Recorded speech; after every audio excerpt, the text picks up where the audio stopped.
Tommy, going into the game away to Aberdeen tomorrow, how are we looking? Well, the result last week means we're going into it with a lot of confidence, and the results and performances in the last few weeks, should give us a lot of confidence. But it's going to be a difficult game. They've had a tremendous season so far, and both teams are under pressure for different reasons. Aberdeen are going for second, and we've got the pressure where we want to try and catch Inverness and catch Dundee United. So I think it's set up for a good game. Gary McDonald done light training yesterday, and hopefully he'll join in today. But it'll be too early. Tomorrow's game will be too early. Michael Harn took a wee knock yesterday, just on his hip, and we just have to assess it. Later on today. Hopefully he'll be fit. But on the plus side, Lee Croft's fully fit now as well, so he comes back into the reckoning. This week you've been nominated for Manager of the Year. What's it like to get that kind of recognition? Well, it's nice, and I don't want to play it down or anything, but it's not something that at the start of the season, I want to be nominated for Manager of the Year. You just want to do a good job, and I think that I wouldn't be nominated if it wasn't for the support and the work that Callum, Malik and the rest of the staff have given me. And also the players, the amount of effort they've put in this year, how they come back in pre-season really fit. The magnificent results they've had in Europe, magnificent season we've had in the league. 51 points, 15 wins. The cup runs that we've had, get to the final. So it's my name that gets nominated, but I see it more as a compliment for and recognition for how well the club has done, and obviously I'm delighted to be the one that goes and represents the club on that behalf. Last Monday the club held its first ever St Johnstone Youth Academy Presentation Awards night. Did you enjoy the night? I enjoyed the presentation night. It was good to see so many young hopeful stars of the future. Delighted for all the academy staff, how well they've done this year, and in particular Alistair. I do try and get down to games on a Sunday, and I've seen a vast improvement in a lot of the teams this year, and we've got some quality players, and we're starting to attract quality players.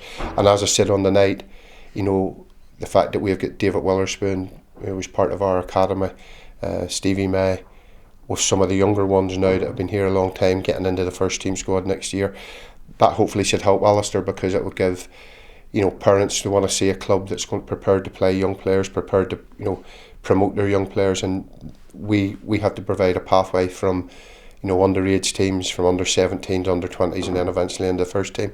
So and the fact, the news that the club are working hard to get us up to 3-star. We are looking at resurfacing the field turf.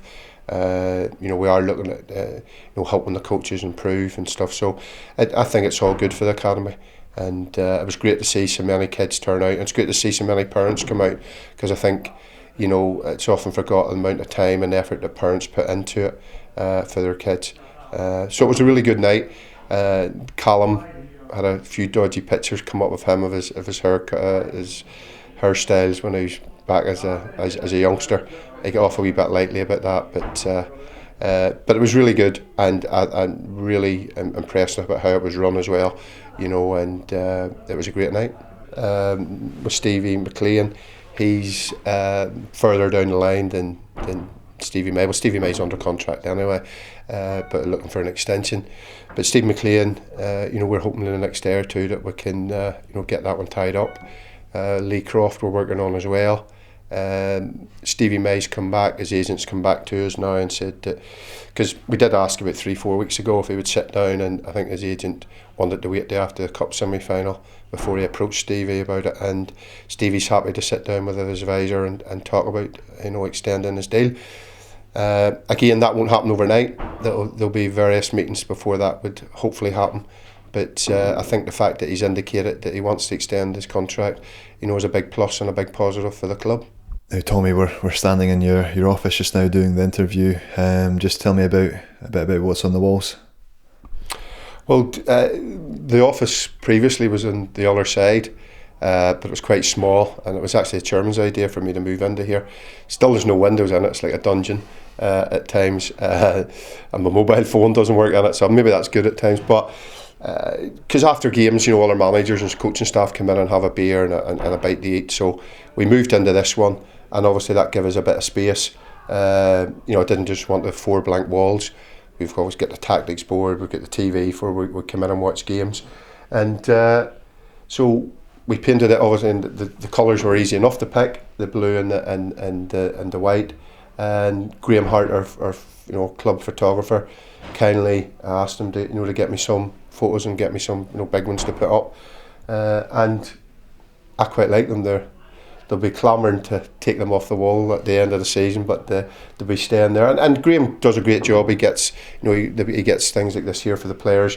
Probably my favourite one is obviously the montage of our European experience, and when you look at that and you see that Rosenborg result up and on the screen, I think it emphasises the point of what a great achievement that our European campaign was, to win 2 games away. But it's just something that in the corridors and out to the gate, out to the pitch are all with photographs and stuff. It's just to try to get a bit of a feel good factor about the place.